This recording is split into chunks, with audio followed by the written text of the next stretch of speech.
talk. I gotta tell what I feel. I gotta talk about my life as I see it. I'm the illest nigga alive. Watch me prove it. I snapped your crown with your head still attached to it. Come on, man. This is God-given. Only thing I gotta do is just show up. The nerve, the audacity. Ladies and gentlemen, please make some noise for Prophecies with the Prophet. What is we talking about?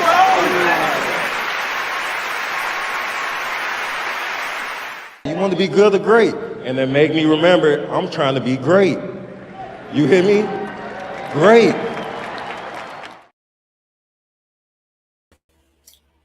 What's up, people? Welcome back to the Prophecies. I am your host, the Prophet. We have a great show for y'all lined up tonight. As I told y'all last week, I'm trying to round up my think tank or my panel of co-hosts that are going to be interchangeable depending on each episode or their availability. Tonight's topic is what it takes to be a mom. So we're definitely going to dive into certain things that comes with being a mother. I can speak to my daughter was born September 10th, so she couldn't start school that year. She had to wait. They started school September 5th, so she had to wait, until the next year to start school. I know about paying for a daycare when you don't get subsidy, which is a huge difference that people don't even know or understand. But I have some great mothers that's going to join me tonight. So I'm about to bring them in. Make sure y'all hit that thumbs up button, like and share the video. And we're going to get into this great conversation tonight, man. Is everybody ready, people? What's the word, man? What's the word? Yeah, now it's September 1st. See, that's crazy. That's crazy. What's up, Diane? I see you in the chat. All right. Let's see here. I'll bring in the newest mom first. So this is the newest mom, Tia, who y'all have seen on Uncensored Minds and Intimate Conversations. What's up, new mom? Hey. All right. Wait, I think I don't know if you see me. You see me run back. I had to put him down. Yeah, I saw the baby. I saw the baby for a second. I thought you was going to show off the baby for a second. Listen, he was going to get the banging on the table. He making his own drum. So I don't know. I don't know. Let me know if y'all want him to come on. He over there watching Mickey. You can bring him up for a second. All right. I got you. I'll bring him on. All right. Next up, we have Miss Nina, please, who y'all have seen on Intimate Conversations as well. What am I at? Mother of four, right? Mother of four. Mother of four. Miss Nina, please, y'all. Miss Nina, please. Hey, y'all. And also, Sporty Shorty, aka Bianca, aka what I like to call baby hairs. Where we at? What number we at now? What number we at? 5. Mother of 5, y'all. Mother of 5. All right, I got some catching up to do. Mother of 5. So welcome, ladies. Welcome to the Prophecies, and this is what it takes to be a mom. So I have a couple questions for us to go through. Are y'all ready to begin? Yeah. All right. The first question is, if you can go back and choose, what do you think is the best age to be a mom? Who wants to go? I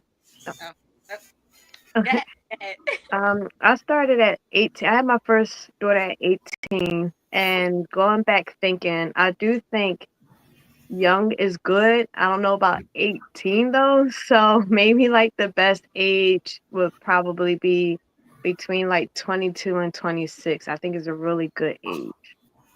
All right, Tia or Bianca, which one do y'all want to go? I go. I agree. But for me, I would have to say my late 20s into my 30s. Okay. I started at 16. I had my first. She about to be 18. She going to college in September. But if I could go back, Right. I'm 35 now. I Right. think I start now. I will start now. All right. Tia is the newest mom. That's so I'll be 34. So I feel like this was the perfect time for me.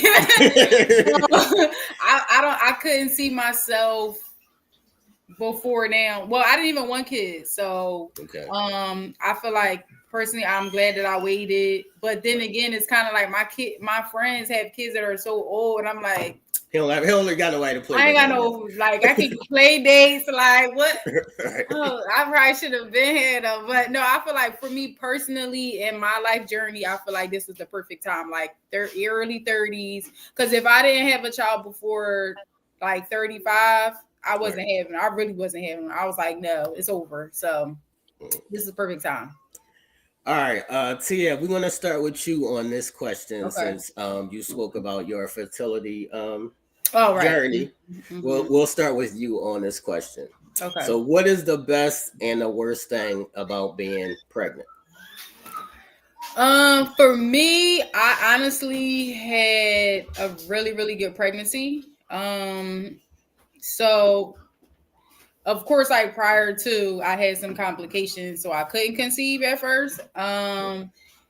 So that part was really, really rough because, of course, you know, someone who's battling with that, every month is like, are we pregnant? And then your cycle comes on, you're like, oh, the bitch is back. Like, you know, so you dealing with all of that. And then on top of that, you want a baby. So my pregnancy, I had a beautiful, beautiful pregnancy. Like I really did. I mean, from beginning to end. So that part for me was the best part. I feel like the worst part was, at first I thought it was like trying to conceive, but for me the worst part was the healing process. That's the part that made me be like, I ain't doing this again. That healing, y'all listen, y'all got it. I want to do it again, child. That's the part that I don't remember. Like my labor was good. My labor, I mean, of course, once I got the epidural, I was good. But the healing, I ain't like that part. Okay. I ain't like that part at all. All right. How about you, Nina? I'll start with the best. So the best part about the pregnancy was the ultrasounds, just seeing my baby, because I felt like those were the bonding moments, and actually feeling the kicks of the baby and experiencing the developmental parts of the baby. Because everything else surrounding the pregnancies, only because I was in an abusive relationship.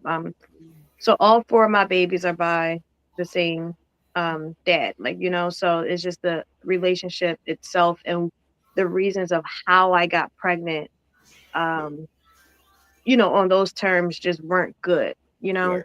So I put all my focus into making sure I created the bond with the baby.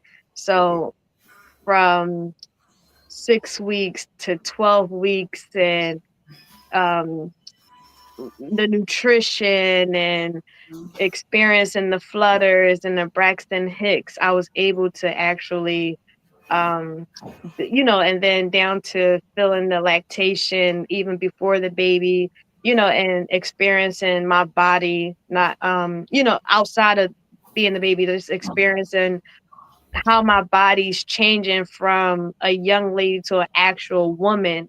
Like that mechanism by itself was fascinating, like, you know. So those were the best parts about the pregnancy, right there. But the worst parts was everything else outside of it. All right, Bianca, what's your answer? I was in an abusive marriage. All my kids is by him, and I never had a great pregnancy. Never experienced it. Everything was bad from my first to my last. Like my daughter, I had a preeclampsia with her.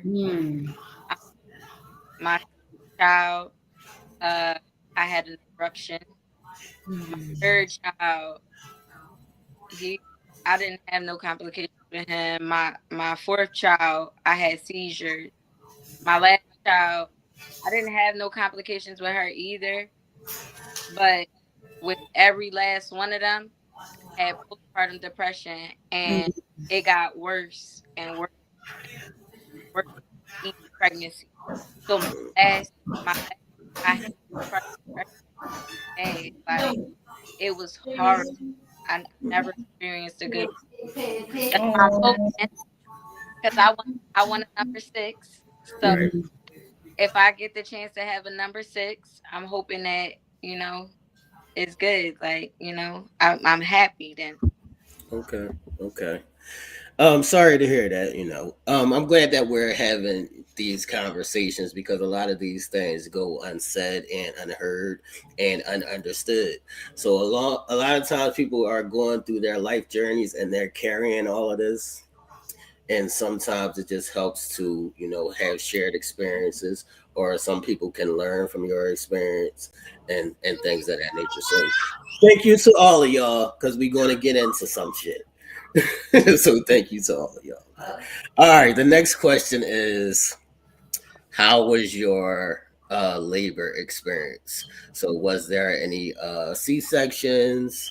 Um, did anybody have a long labor, like the amount of hours? How was anybody's labor experience? Who wants to go? Um, I only had one vaginal. That was my oldest.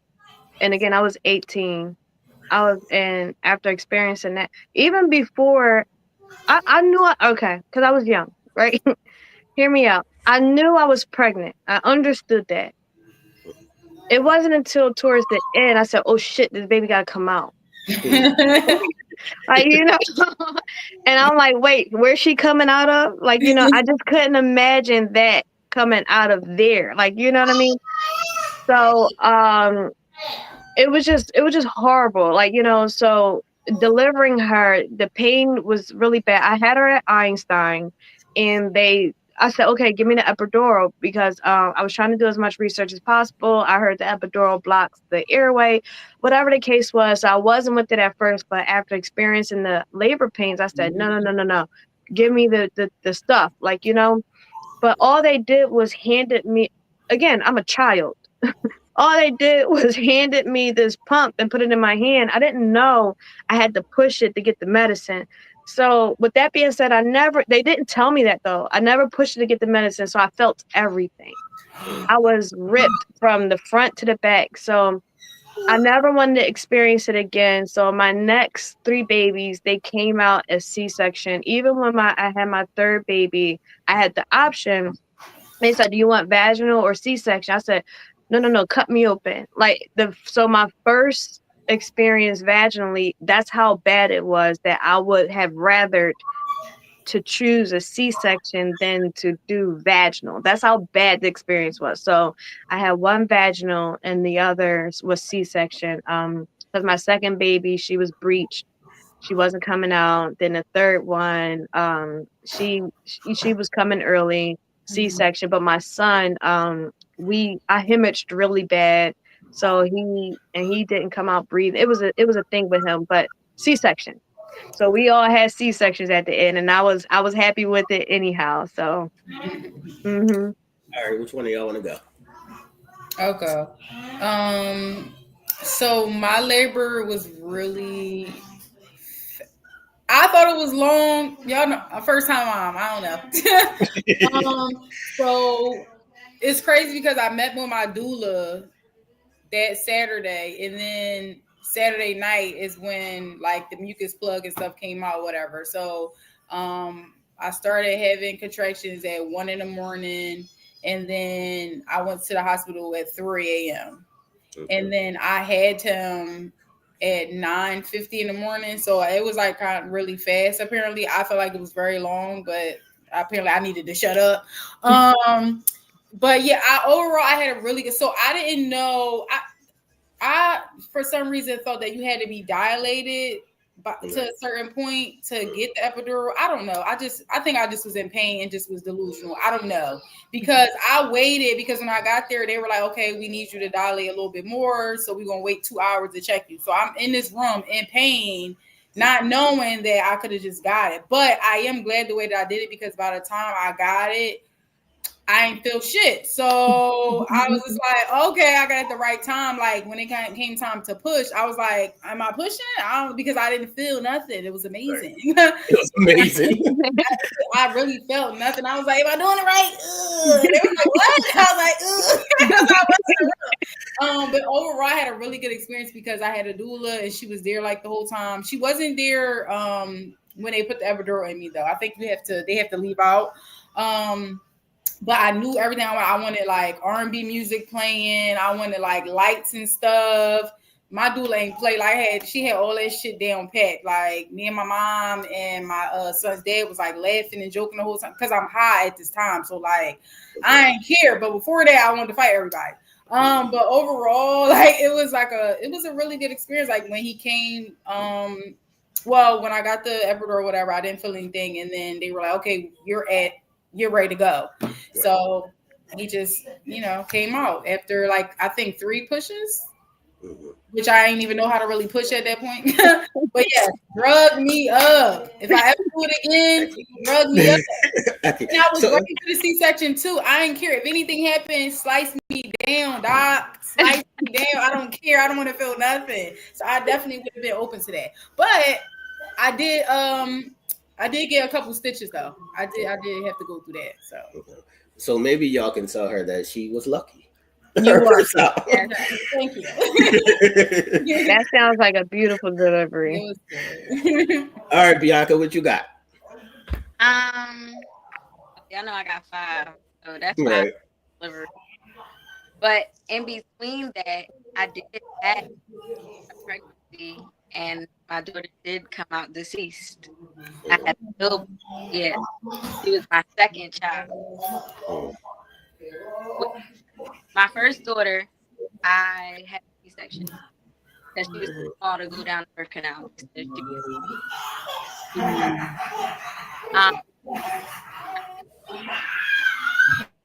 I had You kind of going in and out. Hold on, let me put my AirPods in. All right, we can hear you better now.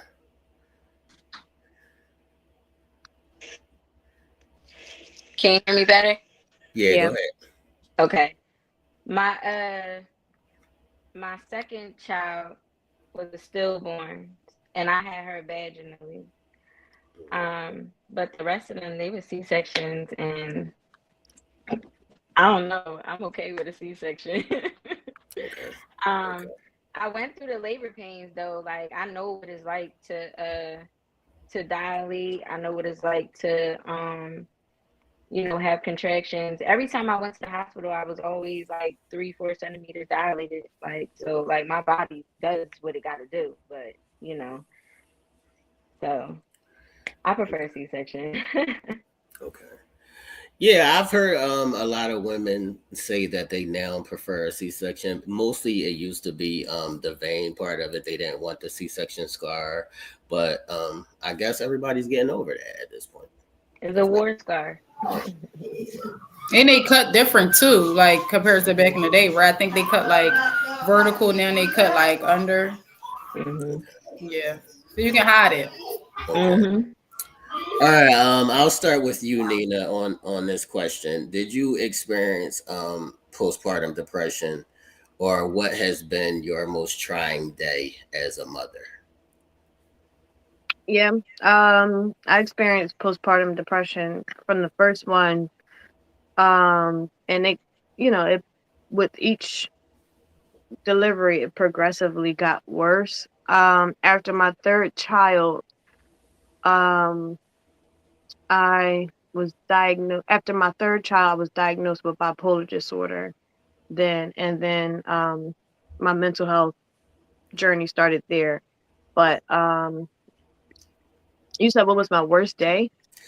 What is your most trying day as a mother? Having to heal while because I'm a single mom. Mm-hmm. So still having to wake up every day and heal so it's going to sound however it sounds. So some days, because I am a single mom, right? So it's like I still have to get up. It's like going to war, right? I still have to get up and present a certain kind of way. Like once I go out this door of my room, I am no longer Naima, I'm Ma. Right. So it's like I have to wake up and put on this face because I can't You don't want them to see that. be raw and authentic outside this door. So I only literally maybe have like an hour or a half an hour like to myself.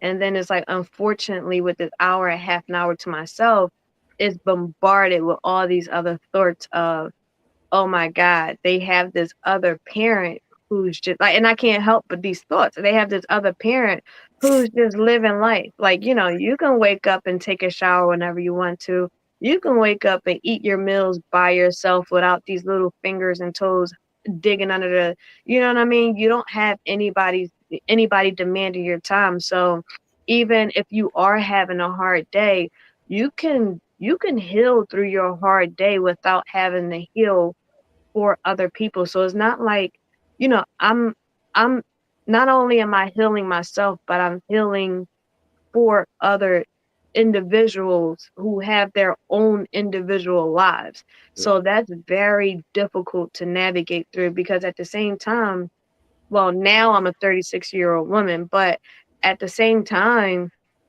I had to figure this out since an 18-year-old. Like, you know, that's hard. I don't know how this world works. Like, you know, so like I don't know what the hell I'm doing. Like, so but it of course we figure it out. Like, you know what I mean? So and that's difficult. So not only am I doing that and I'm healing myself and I'm healing these four beautiful children, but now when you feel like, oh yeah, I forgot I got these kids. Like, you know what I mean? Or, you know, when you have a girlfriend who's probably like, oh, don't you have children? Now I have to deal with you and your idiocy because there is a such thing as bitter baby dad. So now I have to deal with that, and I already have enough junk over here. So it's like, so that's the hardships. All right, Tia, as a new mom, No. have you caught the? I've been up for like 3 days. Like, what is your thing? For sure. Because now, although you know my pregnancy, the whole process, you know, was really good. I am now a single mom as well, up until most recently. So I definitely felt it when she was like, "Yeah, I gotta still be mom, even though I'm hurting." So you know, I specifically chose a person to, you know, be the person I wanted to start this life with my child. Right. And then it went left just only 2 months ago. So I feel like that was probably like my trying day, like going through like, oh my gosh, my world just shattered because it literally one day I woke up and I find out all these things and then now I'm single. But I still have to be strong for my son. I still have to be sane. I still have to be a mom to a infant, which is like, but I have no choice but to do that. You know what I'm saying? Like we don't, as moms, we don't, even though some moms just be like, girl, you know, I gotta go. Somebody better take these kids. We love our kids, so we're not going to do that. We're going to try to figure it out and show up no matter what, no matter how much I'm hurting, no matter how much I want to just sit in my room and cry. I still got to feed this baby. He's breastfed. He's latching. He's on me. Like, yeah. So, I would say that was my trying couple weeks, 2 months ago. So yeah. All right, Bianca, what would you say has been your most trying day, as a mom so far? Every day is. Mm-hmm. It don't stop. I'm a single mom as well, and like I told y'all previously, all my pregnancies I had postpartum depression. Right. So now, like I'm getting my mental health together because I go to therapy, but I am diagnosed with depression, abandonment issues, all types of stuff. Like, and Nina is right. Like, you gotta still get up and get out your door and you know show up for them. Me, I got older kids, and they went they've been through some stuff with me. Right. Like they have been through some stuff with me. I love my oldest daughter. I love all my kids. I really love my oldest daughter because she show up for me. She could tell when I'm having them days because I will lay in my bed and she will come in here and she will sit at the end of my bed and she will be like, Mom, did you take a shower? Mom, did you eat anything? No, I ain't eat nothing yet. No, I ain't take a shower yet. Mommy, I need you to get up and take a shower sometime today, all right? Like, she give me my time. And Right. then when she see that I'm like that, because I got a 5-year-old, so when she see that I'm like that, her younger siblings, she tend to them for me. Like, I'm glad that I got her here for me. Right. But I can't be like that. Like, I have to like still get up. I gotta move around. Like, and now that I'm on my healing journey, now instead of me being in my bed and doing all the crying or, trying to be depressed, I get up now. Whether it's just me cleaning my room or something like that, I get up now though. And every day is trying, especially when you got teenage boys. We'll get into that. We'll get into that in a second. We'll get into that in a second. We'll get into that in a second. All right, I want to ask you ladies, where or what do you need help with as a mom? I could go first. Go ahead. Everything. Everything. Everything. And I'm saying everything for the simple fact that some single moms don't have no real support system. Right. Me, I don't. I only got my mom and my kids. Right. My mom's the only one that show up for me and my kids all the time. My dad's around, but he a piece of now. That I'm grown, my dad's a piece of now. And it's sad because he has the means to help me. Right. Whether it's financially, every means, he has that to help me. But he won't do it. But yeah, everything from the nurturing to the physical to the mental to all of that with these kids, I need help with everything. I even having a solid father figure, and I'm not just saying just like anybody, no, like a real solid father figure that could, teach my boys how to Right. be proper men. And I don't mean like men that just run out in these streets and they messing with this female, messing with that. No, teach them the value of life. Teach them how to love on women, how to love a woman properly, like just stuff like that, like little things. Like my youngest daughter, she don't even know who her dad is. Like, so for her to grow up without a father, it make me feel some type of way as a mother. Like, it make me feel sad inside. Like, but yeah, everything. All right. Before one of you ladies go, I want to make sure the people in the chat, make sure y'all hit that thumbs up button, like and share the video. And if y'all have any questions, put that in the chat or the comment section. Tia, do you want to go? What do you need help with as a mom?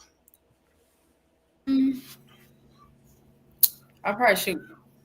Nina, can you go? Because I can't. I really can't Okay. think anything right now. I'm still trying to think. All right, go ahead, Nina.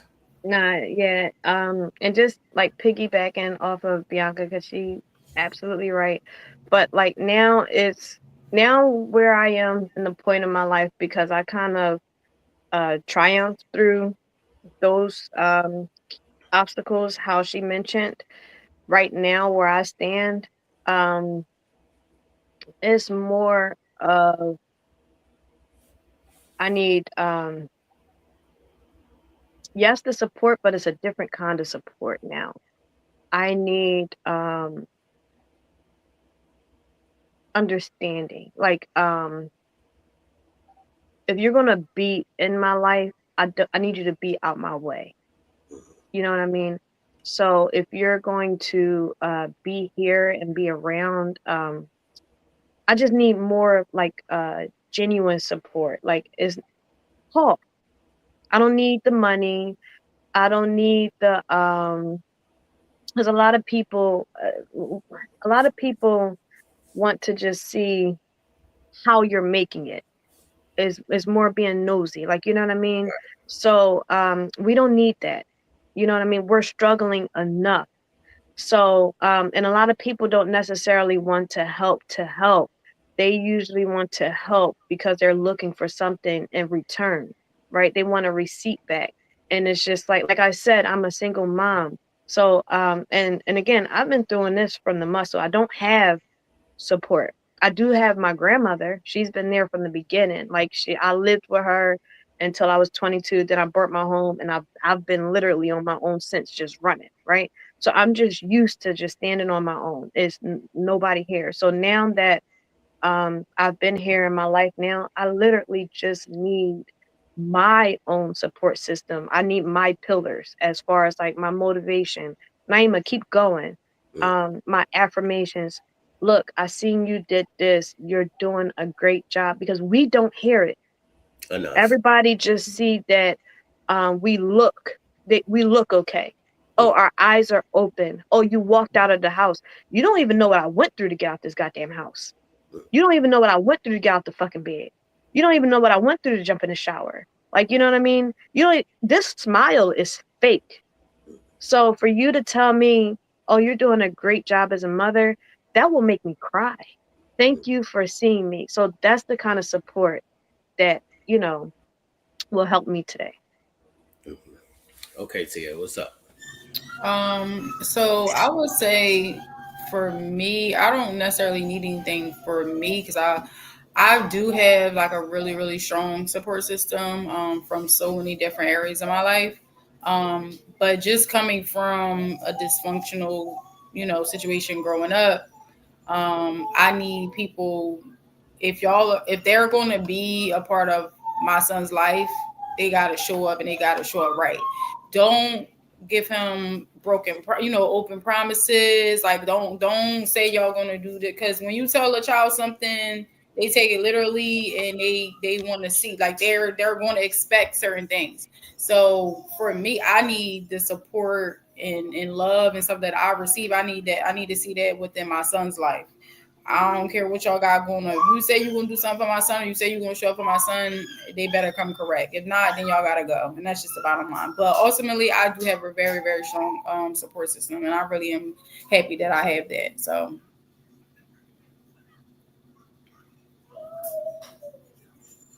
You muted? Mm-hmm. my bad. Say, who are you? What percentage of the day are you mom versus time for you? Who wants to go? I go. Okay, I'm go ahead. mom 24 hours of the day, 7 days a week. I'm a single mother of 5. Their father is not in their life. His side of the family is not in none of my kids' life, which is sad. Like I said, it's just my mom. I am mom 24/7, 7 days a week. I am mom in my sleep. There, I don't have time for myself at all. All right, Nina, you want to go? Yeah, sure. So I've learned how to balance it because I went through, I was gonna call it midlife crisis, but I don't know what you call You ain't it. that old. You ain't that old yet. Exactly. I don't know what you call it, but I went through something like a year or so ago, and I said, no, we gotta figure this out. So I would call it like maybe I'm Nina, probably like 25 to 30% of the day, because I shut that shit off. Okay. I had to call me back. I had to call my power back. So like my oldest girl, she'll be 18 this year. So it's 18, 13, 11, and 9. My son is the baby. And I had to start implementing some independence. And they do really, really, like, even in the morning, they don't touch me. They get up, they go, they out the door. Like, and it's a proud moment for me. I'm like, oh shoot, like, you know what I'm saying? But I had to do that because, even as a business owner, it's one of those things like how they teach you in leadership. You're only as strong as your team. You know what I'm saying? So, and I had to call my power back. I was too weak. I was too weak. And if my cup is empty, how am I pouring into them? I was weak. I was losing. And then I saw how weak they were because I was weak. And I was like, all right, Naima, stand up. So I had to do it. I had to do it. So I'll say, yeah, I think it's like 25. I'll give it like 25 to 30%. I'm Nina. Okay. All right, Tia, what's up? Yeah, I'm thinking about 30% too because he's in daycare now.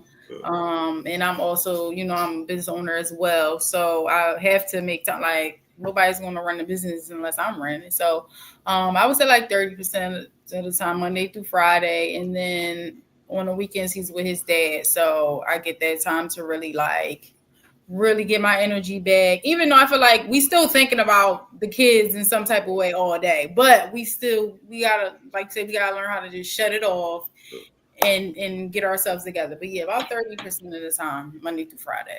Yeah. Okay, before we get to the next question, I want to just say I propose that question because I hear a lot of times for single mothers or young single mothers, especially where they don't have a huge support system. They're going from waking up to getting the kids ready to taking them to daycare or having somebody that they trust to watch the kids, which is a whole different conversation, and going to work and then maybe having school after work and then picking the kid up. And it's like, where are you? You have like 99 things going on. It's like, where are you? It's like, where is it? I don't even know where the time is to do all of these things that be getting done. So I want to make sure that y'all as mothers get y'all flowers and that these things are spoken about because people don't understand because they don't see what you do 24 hours a day. Right. They're just, seeing the outside of it. But the next question is, ladies, is it more difficult raising a boy or a girl? And I want to start with you, Miss Nina. Okay. Ladies, don't beat me up, okay? I say it's more difficult to raise a boy. And hear me out. I'll be quick, I promise. Because Take your time. I'm not a man. I'm not a man. I don't know what y'all go through. I don't know what y'all mental is. Even when I wanted a son so bad. I was hoping my first girl was gonna be a boy. All right. But when I got my son, I didn't even know how to clean him properly. Like, you know what I mean? Now, hear me. My son gives me the most authentic. They all give me the most authentic. But his hugs and his love and oh, mommy, beautiful. My girls be like, "What's up, girl?" Like, and they out the door. Let me use your comb, girl. Let me get your. We cute. We real cute. Oh, let me. They come wear my clothes. I love dressing them down. I love the girly time. Like, don't get me wrong. And it's so easy to conversate with them. We talk about the boy. That part's easy. Like, you know what I mean? Of course it is because I'm a woman. I'm a girl. It's easy to guide them. But one time my son, he had a breakdown because now he's 9. This started when he was 8. And he's trying to figure out how he fit in, where he fit in. I I heard him talking to his friends and they, yeah, yeah, bro. And then I said, what the hell are y'all talking about? I don't know nothing about this testosterone. But and then here's the other thing. I don't know how to fit him in with mentorships because nowadays not only do you have to worry about making sure you speak to your girls about like your lady parts and essay and stuff like that, but you do have to worry about the guys. But I know how to tell my girls what to look out for. Oh, if somebody speaks to you like this, then red flag that. If somebody look at you like that, red flag this. I don't know how to do that with a boy. Like, I don't know what red flags are as far as men with other men. Like, you know what I mean? So I'm isolating him, and I know that's unhealthy. I'm having a really hard time raising my son, and that's me just being really raw and transparent. I need help. Yeah. All right, Bianca, you want to go? Yeah, I'll go. Yeah, raising boys are hard, and I got teenage boys. Like, and I don't mean like 13, 14. I mean like 16, 17. Like, so they up in age. Like, you know, the crazy part with them was when they first started growing hair. They like, "Mom," I'm like, what? Like, I got hair down there. I'm like, all right. Like, I don't. She like, look. I'm like, I don't know. I want to see that. Like, I'm good. Like, but yeah, raising girls is easy because my youngest, she a diva. She likes all the girly stuff. My oldest is emo, and she just come like Nina said, let me borrow your brush. Mom, can you do my edges? Like, we go shopping, we go do this, we go do that. We go to the nail salon, we could go do all of that stuff.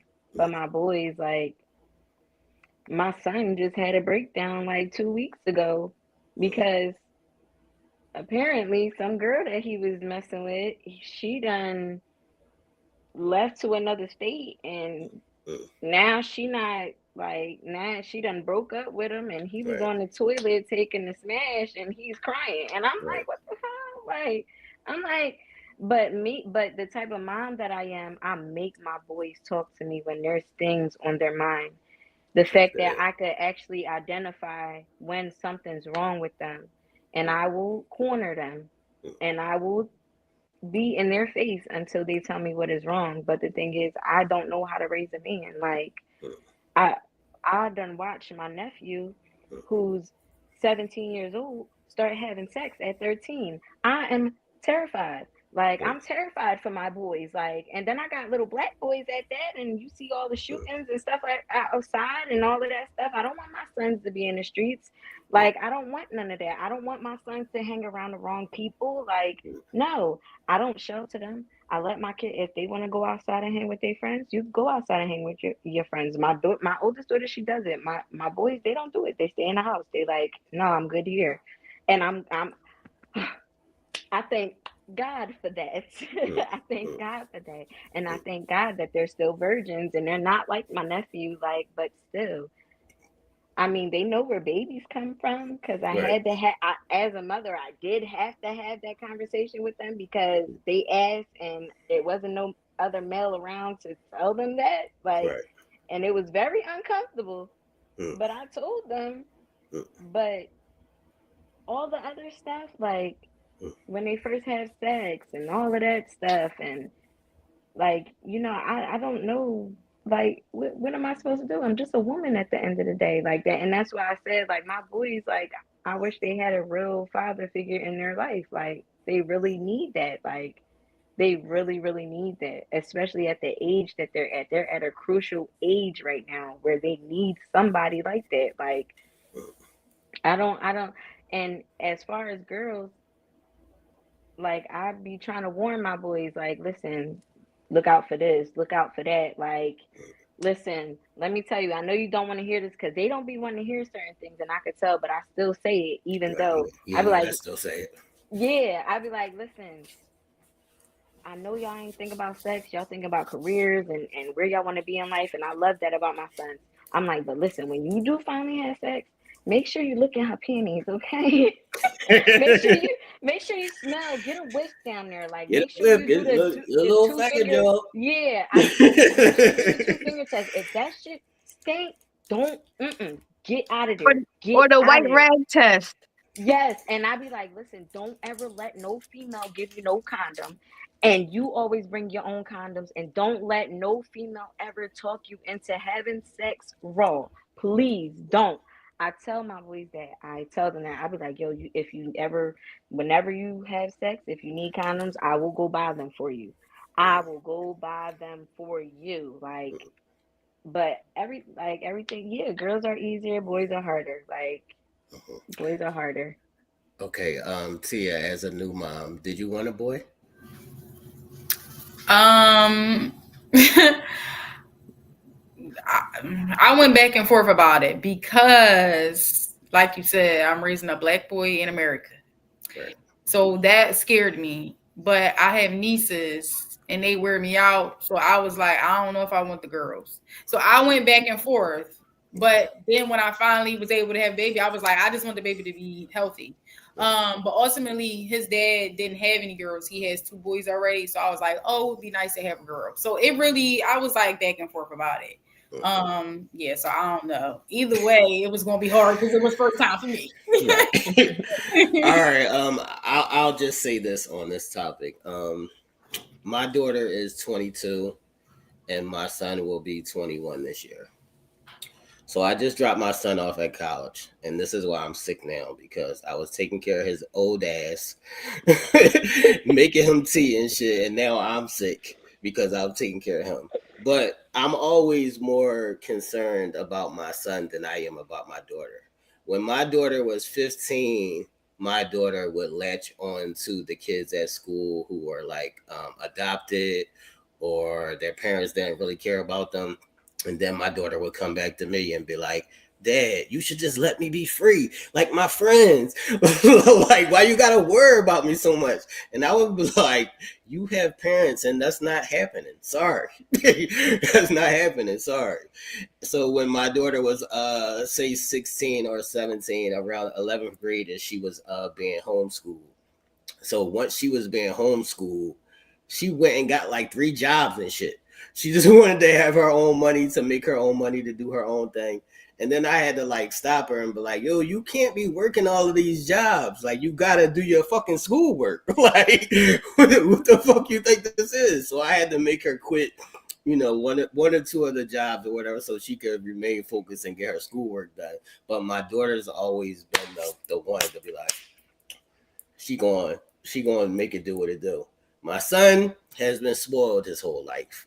So my son is more of a mama's boy, but my son has been around me like more the last couple years. So it's been a transition on trying to get him to grow up, basically. It's been a transition on trying to get him to grow up, basically. So I'm always worried about my son more. Even the young black kid, my son has dreads and shit. He has the King Von look and all of that. So I'm always worried about my son more than I am my daughter. And that's how that goes, man. All right. Now I got to get in y'all business a little bit. All right. What do y'all think men don't understand about women when they become moms? I can go. I um I think that they don't understand that just like they change, we change. Um, but however, not only do we change physically, but mentally, spiritually, and emotionally, and we're not going to go back to what they met or what they used to. Um I think that some men, I won't say most, and I won't put everybody into one category, but I think that the majority thinks that, oh, once the baby come back, she'll be back. Or even during the pregnancy, they're like, oh, she's just sad today. But I don't think they truly understand the journey of the pregnancy or truly understand the hormonal changes that um, a woman goes through her body. It's literally uh how do you call it, a metamorphosis, All right. excuse my pronunciation, is literally that change happening. So you're not going to get the same person you met, and is and it happens with each pregnancy. So you're going to get a different person, and we're not going to snap back. And we do need the nurturing. We do need the additional companion, because that will help the journey. And we need the understanding. We need them. We need the support. Like, you know what I mean? Because that will help. Like, the more that the man does for our mental state during these changes, will, because the stress hormone, that cortisol, um increase, does a lot of damage to the brain, right? So to speak. So if they can help release or reduce that stress, then we won't necessarily turn into the Incredible fucking Hulk. So like, you know what I mean?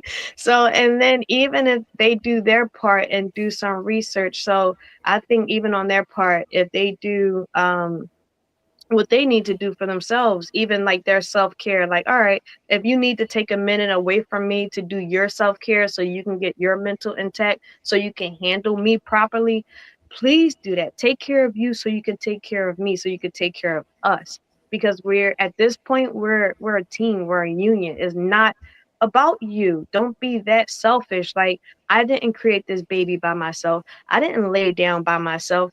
We partied together. Like, we enjoyed this together. So now, and then we made this together. And another thing is that irritates me is that, okay, we both knew that, okay, this baby was about to be made, because I hear this a lot. So it's like, okay, I'm pregnant. What you want to do? And the guy be like, it's your body, whatever you want to do. And then 9 months later, when the baby pop out, that's your baby. What the fuck?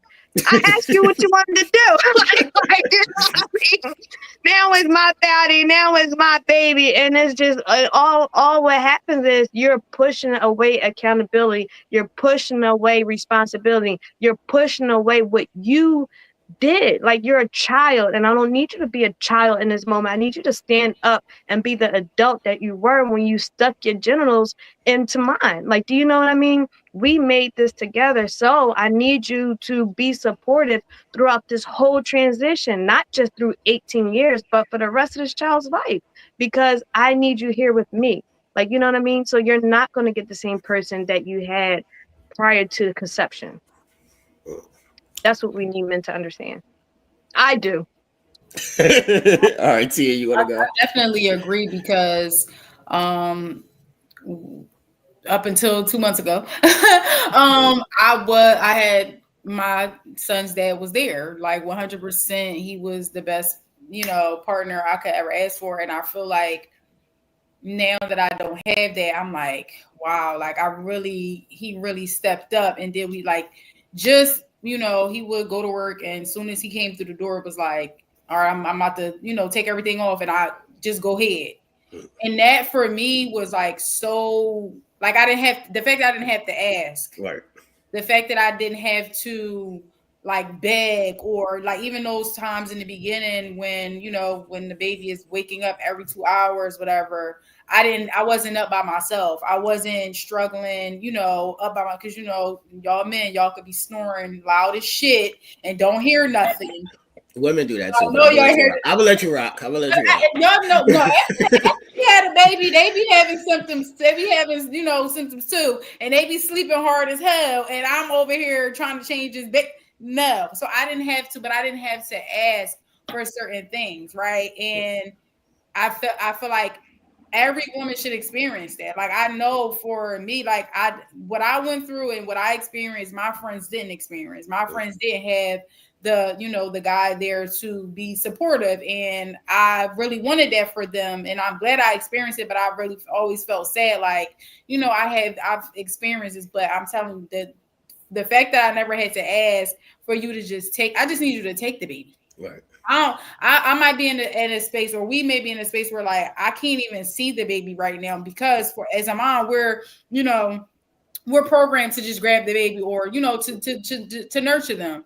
Right. And sometimes I just need to go in the bathroom by myself. Sometimes I want to be in the shower without my baby in front of me, and right. I'm peeking out the shower curtain, making sure he's okay. Sometimes I need you to just take the baby or for a walk or whatever.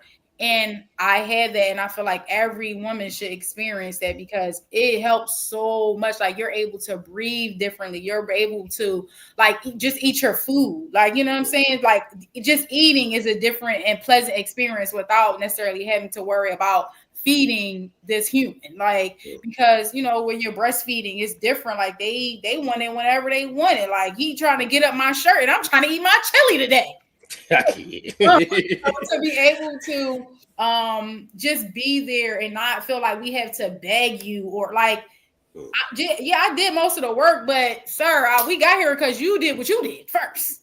Like you started this domino effect, okay? So I feel like men need to understand that we shouldn't have to ask. It should just be, you should be worrying about the baby just as much as I'm worrying about the baby. And like she said, like mentally, physically, emotionally, we are different. We go through, when you give birth to a child, our everything shifts. And it might not, just because you feel like I'm okay or I look okay or I'm walking straight after a couple weeks, don't mean I'm okay. And I feel like they need to understand that. And every woman is different as well. Like I'm my, my son's dad, I'm his third baby mom. So he didn't experience certain things with me that he did with other. You can't say, oh, well, she did this or she did. I ain't her. I'm not her. So you need to handle me differently. You need to treat me differently. Like everything.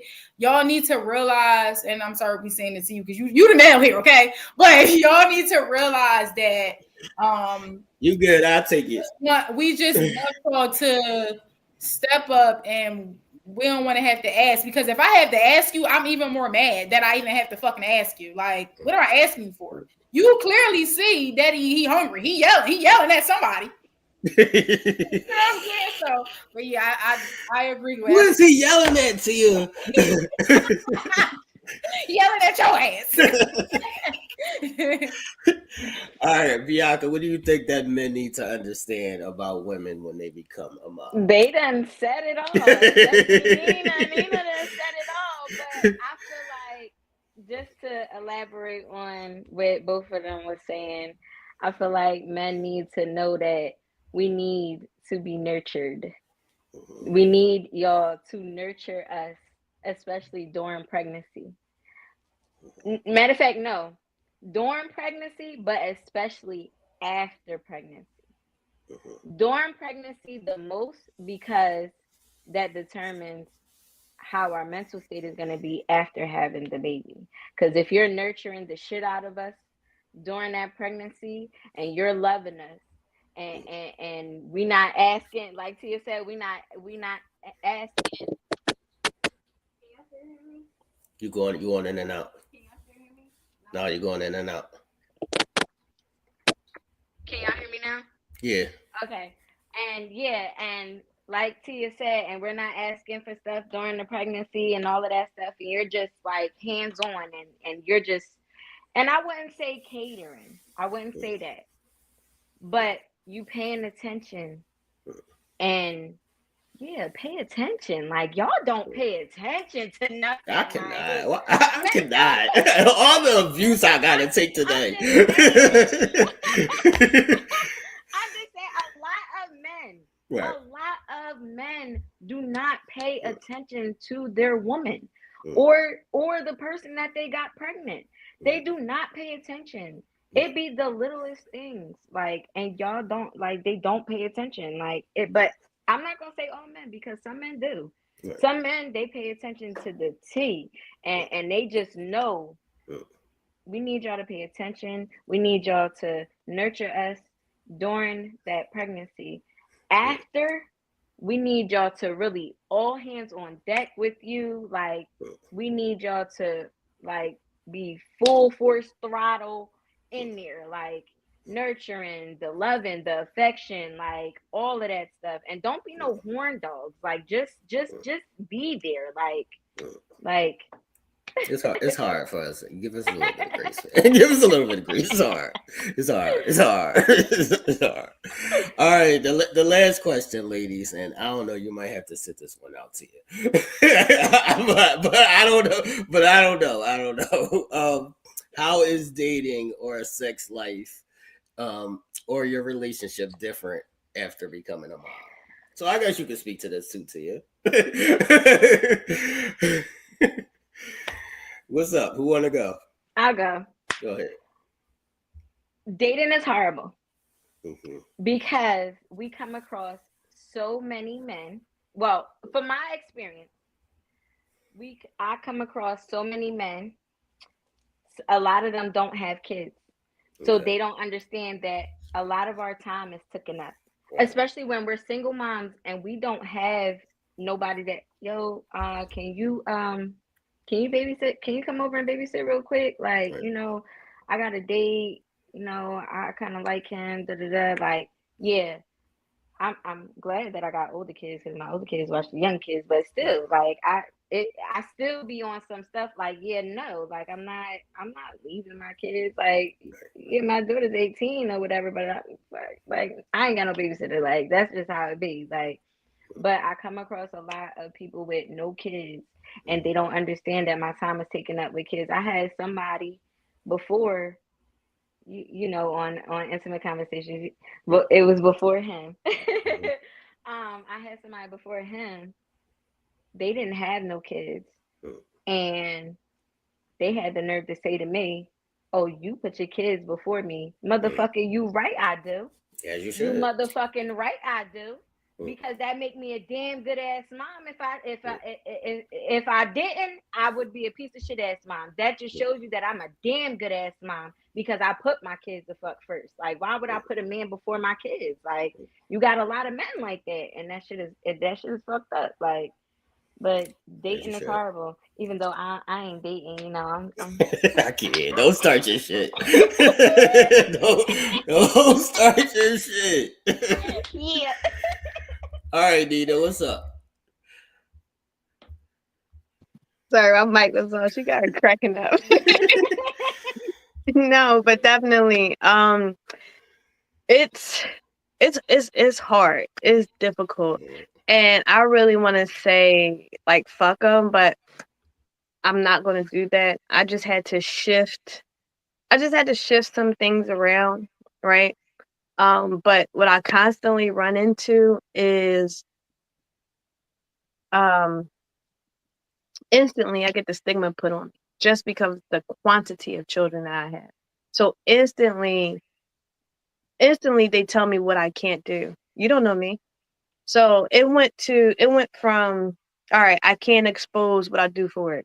All right, I can't expose like certain qualities. All right, I can't be as open or as vulnerable. Like, you know, because certain things get taken, like a lot of men just they objectify women. Like, so what I've seen is a lot of men, they don't want relationships. Right.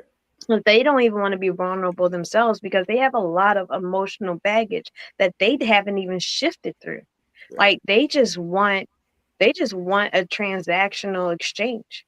I'm not a transactional motherfucker. Like, you know what I mean? I know what I'm looking for and I know what I'm worth and I know what, you know, where I'm going and you know what I mean? And it's just I haven't found it yet. So dating is very difficult. And I don't know if it's because of the environment. So I thought about that. So I changed the environment. I still hit a brick wall. Wow. So it's just like, what do you guys want? And then there's a lot of, and then I started blaming the podcast because now they want to use these new terms. I'm a high volume man. No, you're a piece of shit. Like, you know what I mean? You're still a piece of shit because now you guys are, oh, what makes you a high volume man? I make this amount of money. No, you're shallow. Yo, You don't, there's nothing up here. Can I just say real quick, Nina? I hate Yeah. these niggas. Yo, I hate these niggas. Go ahead. Like, as soon as it come out their mouth, like you, all right, let's go to coffee. Da-da. So hey, like as soon as it come out their mouth, they're like, you know, cause I'm a high value man. I'm like, check. Like it don't. I'm cool. Like, I don't want to talk to you. I know you're a blue pill. I don't want to hear nothing else because the same way as you stop me because I say I have 4 children, I'm stopping you because you say you're a high value man because you don't even know what that means. You just told me you're not willing to be vulnerable. What are you talking about? Because if you were a high value, you wouldn't mind being vulnerable because you know you have all the tools needed to protect yourself if you did feel like you were being hurt. I'm a woman. How can I hurt you? You're a man, right? Get your shit together. So that's why it's hard dating. Like, you know what I mean? You mean to tell me because I have 4, if you so high value, why the fuck do 4 children threaten you? You got money, don't you? Like, get the hell out of here. No man who has money is threatened by the amount of children that a woman has because it's nothing. You know what I'm saying? So the quality is poop. So dating is horrible. All right, Tia. I figured out how to bring you in on this. You ready? Okay. All right. Be mindful here. I'm gonna say, how did the baby change your relationship?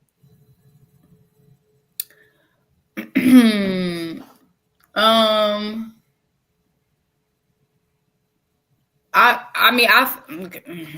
thought I thought it made the relationship better. For me it did. It brought us closer, I thought. I found out none of it mattered.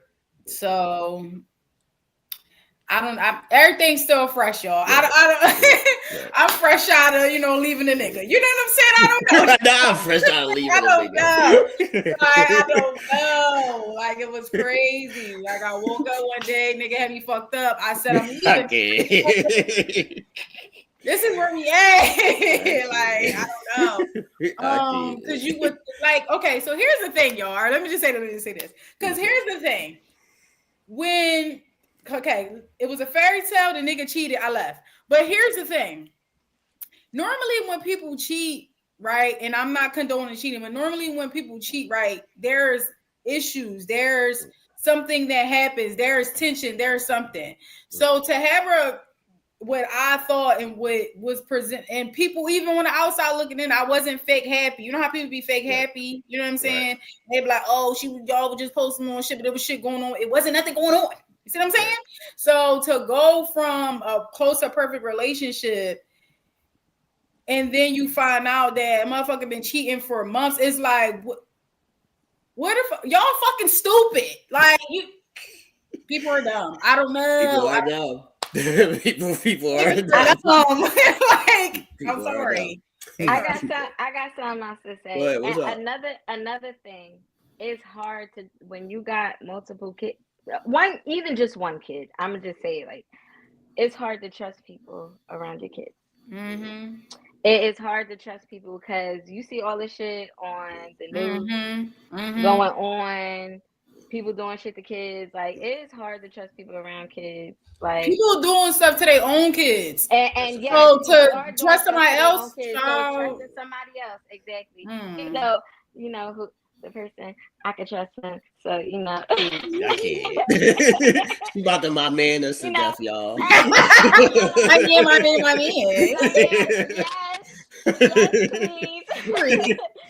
I'm not out here dating, but when I was, the dating pool was shit. Yes, it got pee in it. All right, yes. I do want to say, ladies, just be mindful. I did have one conversation where somebody told me they had to break up with a guy because the guy was looking at their son a little bit more than he was looking at her. Oh no, Jesus! Oof. Oh, I'd have tried to.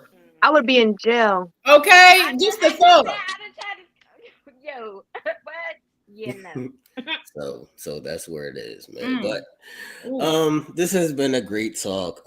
Thank you all for joining me. This is the Prophecies, which stands for without vision, there is no understanding, and without understanding, there is no vision. Now, before we wrap up, I have this new segment where I call Push and P.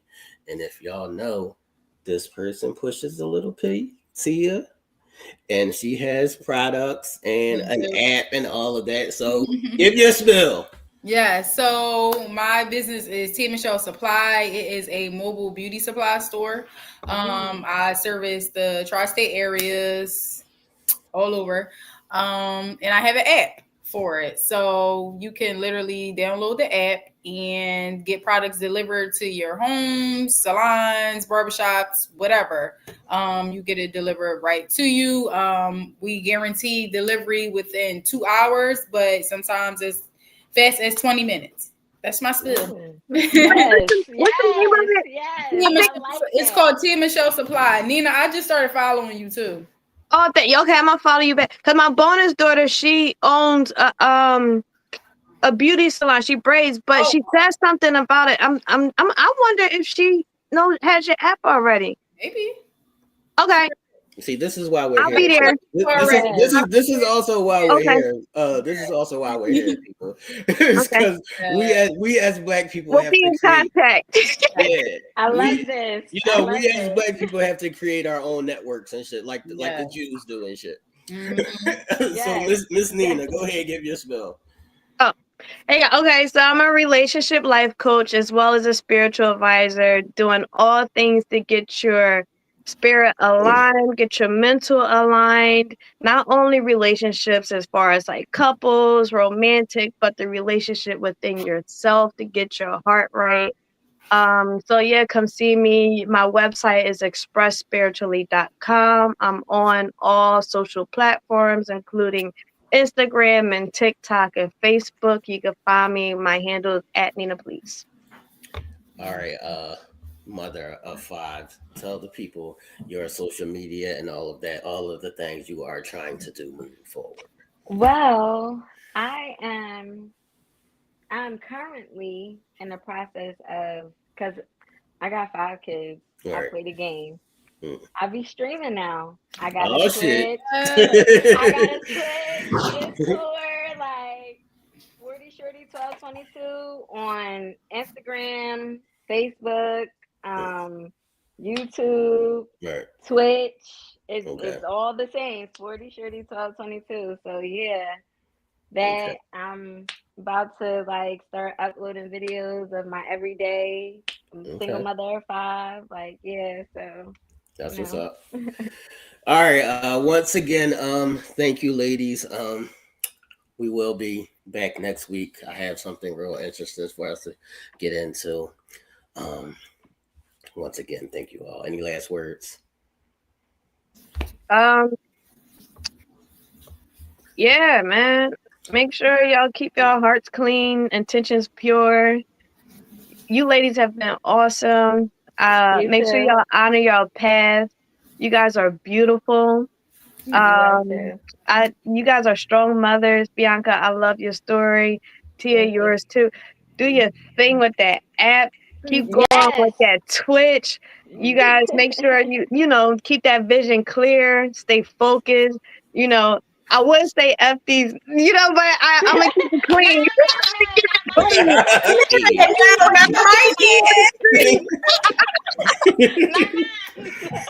I can't. All right. Any other last words, Tia or Bianca, who you wrap up? Ladies, I'm gonna say what Nina said. Y'all are beautiful. I love my Black women. Keep your heads high. We are strong. We Black women are strong, period. Like, we can make it out of any and everything. Like, so if you feel like one day you just can't do it, just remember you a Black woman at the end of the day. You could do anything in this world. Anything. That's a fact. Thank you. Thank you. That's a fact. Any last words, Tia?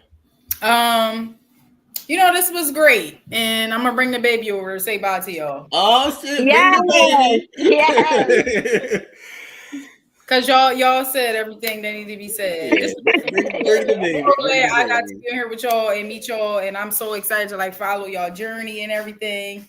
Come on, man. You want to say hi? Oh, Oh, I ain't watching fair, y'all. So it's like all we're good. Julio right now, but you say hi. It's all good. What's up, young boy? For his grandma. Hi, cutie. You say hi. That's your twin. Hi, cutie. At first I ain't see it, but I'm starting to see it now. What's up, young boy? You drop you peace. Oh, you say bye-bye. Say I'm ready to be back. I'm ready to be back. Baby. Yeah. All right, people. This is the prophecies. Like I always say, without vision, there is no understanding, and without understanding, there is no vision. And we will see y'all next week. Make sure y'all hit that thumbs up button, like and share the video, subscribe to the channel, hit that live bell notification so y'all don't miss us. I did stream this one on Facebook and YouTube. Normally it's only YouTube. So make sure y'all have subscribed to the channel so y'all don't miss a show, man. And we will see y'all next time. Thank you, ladies. Thank you, ladies. Peace Hey, and guys. blessings. Peace and blessings.